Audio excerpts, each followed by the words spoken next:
Christina Lamas, welcome for the second year in a row to the Nonprofit Productivity Summit. And you must be kind of a big deal to be invited back the second year. So why don't you tell people who you are and what you do for those who might not know? Thanks, Mike, and thanks for having me back again.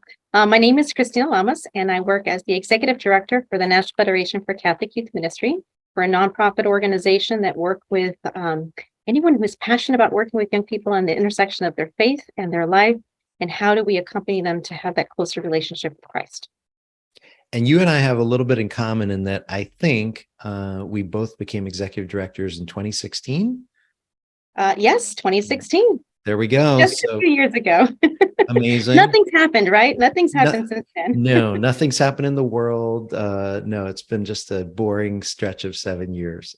But I mentioned this in the audio commentary, which some members of this year's summit have purchased. And I'm not just saying this, but for my money, you are one of the very best nonprofit executive directors in the country, and that's not an easy accomplishment, because this is a hard work. All nonprofits, it's really hard, but yours in particular is really hard. So, really grateful to hear what you have to say today about social media. And I was kind of piqued because I interviewed you last year, and you were talking about some of your faith practices and your personal life, and how you're very disciplined about how you use or don't use social media. And then I was reading yesterday about George Clooney, who is an actor I really enjoy. And he said he doesn't use social media. And he said, I don't know how you can be a star and be that accessible and be publishing every part of your life. And so since you're, obviously in that same stratosphere, tell us about Christina Lamas and social media. Are you still not using social media? Do you use it a little bit? Like, what's your mindset when it comes to social media? What are the whys behind your decisions related to social media? Well, let me start off by saying that I do not dislike social media, so it's not something that I am against. But I made a choice a few years ago, and it's probably right about the onset of the pandemic, so 2020. And it really wasn't because of the pandemic, it was during Lent. And it was a part of a way for me to really just disconnect and allow myself to go through that process of just self-awareness and reflection and prayerful moments and a lot of intentionality. So I stepped away from social media. And Mike, I just haven't gone back, because then the pandemic came around, and then I had to make some clear decisions on my end of how I was going to how I was going to focus my time. Where was my energy going to go? And I was struggling trying to balance between being full-time mom, running an organization, and being present to friends and family as needed. And I wanted to make sure that I had the peace of mind of knowing that I could be present, fully present. And to me, social media was more of a distraction. It led me to go down rabbit holes that I just didn't need to spend hours and hours scrolling or liking. And I don't feel I've missed out. As part of my work that I do with the organization, I'm blessed to have people in place that can manage our social media feeds. So we are present online. If something comes up, there's a red flag, I'm alerted to it. I'm not completely blinded by social media. And so sometimes I'm sent articles that take me to Twitter, that take me to Facebook, or take me to Instagram. So I have active accounts, but it's an intentional act that I make. It's not something that I sit on my phone and I scroll. That's a personal decision that I've made, that I'm just not, that's not where I spend my time. But I do go if needed. But those are rare moments. So I would say maybe 5% of my time throughout the year is spent on social media. And that's, again, intentional purposes that I've done there. So I'm sure there are some participants in this year's summit who are saying, I'm an executive director. I have to be on social media. It looks bad. My board thinks I'm not doing anything if I'm not constantly saying something or responding to something on social media. What say you? Well, the organization is not Christina. So it's a mission-based organization. As executive director, there are times where I need to be the face of the organization. And so appropriately, I take and step up to that role. But really should be to highlight what is taking place in the organization, what's happening with our members, what's happening with young people, how are we ministering, what are some of the challenges. And so that's what should be posted publicly for the organization again. And when appropriate, I do take a stance, and I am recorded. There are videos, but it's not about Christina. So on that end, I focus more on the relationships. And so I form those relationships one-on-one, picking up the phone, sending an email, setting up a coffee, a lunch appointment, etc. And that to me is more meaningful and has longer lasting impact for the organization than me spending 15, 20 minutes a day on social media. That's me personally. Yeah, sure. I had a friend of mine, and he said, believe it or not, people don't actually care as much as you think about what you have to say. And I think he's probably right, that we are important, quote unquote, whatever that means. And we're also regular people who have to put a meal on the table at the end of the day and do laundry and chores on a Saturday morning. And we don't have to have an opinion or something to say about every single thing out there.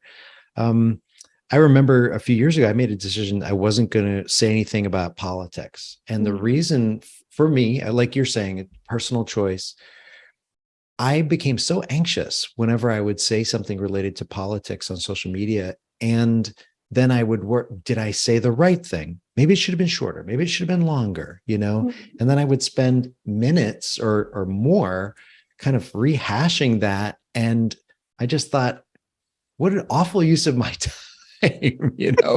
I'm not a politician. I'm not famous. Like, it really doesn't matter what I think about, a bill or something like that. I mean, I guess it does on some level, but only to the people that I live with, not to the greater world. Was that kind of a little bit of your experience as well? I did. I noticed that prior to taking the break from social media, I felt maybe some anxiety at times of things that I might have posted. Maybe did I say that correctly? Did I word it correctly? And then my mind would go racing in areas where I thought, okay, I've just spent 15, 20 minutes here where I could have spent 15, 20 minutes doing A, B, or C, which would have had a greater impact. So that was part of the reason, but I wouldn't say it was 100% of my decision to kind of step away. And honestly, now I haven't missed it. And so I don't feel it's something that I need. Could it be a want at times? If there's a specific group or something that I need to do? Yeah, that could be part of the 5% that I mentioned earlier. But I don't feel like I'm missing it. On the contrary, when I'm meeting up with people, because I'm not following up on their feed, we're having really meaningful conversations. I'm learning of new additions to their family. I'm learning if perhaps maybe someone passed away that I wasn't aware of. So it just leads to a very different conversation because I'm not in the in. And so we are able to follow up. And for me, it's just more profound relationship with that individual versus I feel like I know them because I read their feed. Have you had any pushback from your staff? I mean, do any staff members occasionally say, Christina, you really need to get with the program? You're so old fashioned. You need to get back on social media. No, I don't feel like I'm old fashioned. I still feel that I have the pulse of what's happening out in the world. I think there's other means other than social media in which you can kind of get a sense of what's taking place. I surround myself with a good circle of folks that, again, if there is something that's pressing, within a couple of minutes, I'm alerted to something or another. So I'm on some sort of news outlet in which I'm getting the information and I'm following through. So I don't feel like I'm outdated or that I'm missing. And no, I don't feel the pressure from any individual to say that I need to be on social media. I will say, being a mom of a tween who has not yet entered into the social media world, I know that's up and coming, which will then perhaps maybe take me in a different direction in a year or two. But for right now, I think I'm in a good place, both professionally and as a mom, where I'm not held to a certain degree or pedestal than I then have to live up to with my own child. I made the decision, I think during the pandemic too, I would read an old-fashioned newspaper once a week. And that's become something I really enjoy. On Sunday mornings, there's just something about it. And I mean, I think it's all the news I need, like it's a lot of news in there and I'm touching it once a week. Granted, I'm reading during the week things related to work. So it's not like a Neanderthal, but in terms of like trying to keep up with the day's news, for the most part, that's been a good thing for me. Where do you get your news? Is it blogs? Is it websites? Is it just you let it find you? What does that look like for you? I think it's a multiple sources, Mike. So I wouldn't say it's one specific area. So some of it happens to be, most of it happens to be online to different news outlets. So I'm getting a perspective, a broad perspective. It's not narrow-minded. Blogs, I love to do a lot of blogs, podcast. Occasionally I have different friends will send me different articles. So read this, read that. So that keeps me more current. And then I find my niche and then I'm picking up a book. I'm reading a book. Mm-hmm. So I find myself either online, in print, or just a casual conversation. And I feel that's it's enough for where I'm at right now to keep Mm-hmm. myself at the pulse of what's happening in the world. And again, if there's a need to go further, then I can dig a little bit deeper depending on what the topic might be. What do you say to an executive director who you can tell they're addicted to whatever, Twitter, Facebook, just they're posting so much. I mean, let's say you could take them out for an in-person cup of coffee. What would you say? Well, first I wouldn't know they're posting too much because I'm not online to know how much they're posting.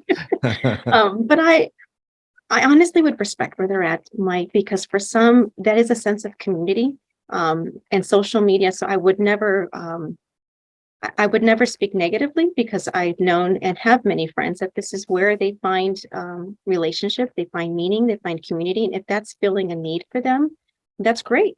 But I would also let them know where I stand in a very polite way of saying, well, I gave up social media a few years ago. I go on it as needed, but again, very minimal. And I would speak more of the positive of what I've seen differently in my life, but I would never be negative or say anything negative to someone who that's where they find their sense of belonging is on social media. Mm-hmm. And as long And as I know, there's, oh, go ahead.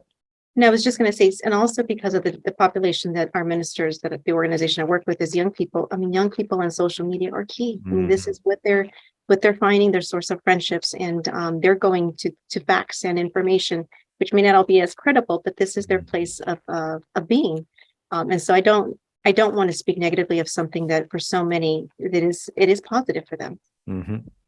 So you would say, look, you can be a very successful, effective executive director, and you don't have to be on Facebook. You don't have to be on Twitter. Oh, absolutely. I think you can be successful as an individual without having to be on any social media. Mm-hmm. I think it's just it's if that's what speaks to what you need, great. If it doesn't, great. I think there were many successful executive directors prior to the evolution of social media that existed, that will continue, even though those who are very successful and do have a presence of social media, that's wonderful. But for me at this point in time, I'm okay where I'm at. There's a book, Deep Work by Cal Newport, and he's talked about over the years different experiments related to not using social media. And I think going back to maybe full circle to how this began for you, it was an experiment. It was a season of Lent. You tried it out for 40 days. And I think for somebody out there who feels like social media may be tugging a little more of their energy or their attention than they would like, try something different. It doesn't have to be for forever, but try it for a week or try it one day a week or whatever, and just see what happens. So I think that's, the nice thing about this year's summit is the summit gives us kind of permission to try different work experiments. And one of those might be related to hitting the pause button on social media. So, well, awesome. Christina, thanks for being back year two. Really grateful. Any final advice for nonprofit leaders who are trying to assess their use of social media? Be you. And so however that looks like, just be authentic to who you are. And as you've mentioned, taking a pause here and there, I think can only create more productivity in what we're doing ultimately and who we're serving. And for me, taking that pause on social media has had some long lasting impact that we'll see how long it continues going down this road. Thanks, Christina. Thank you.